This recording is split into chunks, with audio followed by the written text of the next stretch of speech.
পূজার আগের এই সময়টাতে থাকে শপিং এর তোড়জোড়।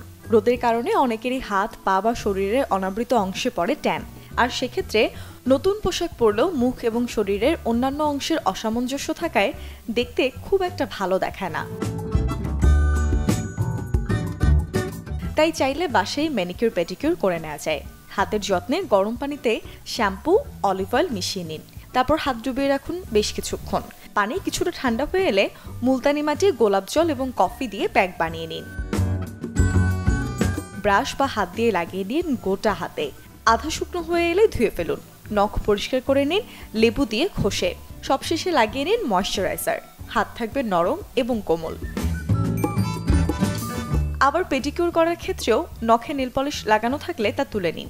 একইভাবে গরম পানিতে দিন শ্যাম্পু, সাথে কয়েক ফোঁটা এসেনশিয়াল অয়েল। কিছুক্ষণ পা ডুবিয়ে রাখুন। এবারে স্ক্রাব করার জন্য একটা বাটিতে নিন কফি, চিনি ও নারকেল তেল। হালকা হাতে গোটা পায়ে ম্যাসাজ করে নিন। কিছুক্ষণ রেখে পা ধুয়ে নিন। পায়ের গোড়ালিও ঘষে নিন ভালোভাবে। এবারে বেসন, টমেটোর রস, গোলাপ জল দিয়ে প্যাক তৈরি করে শুকনো হওয়া পর্যন্ত অপেক্ষা করুন। ধুয়ে লাগিয়ে নিন লোশন।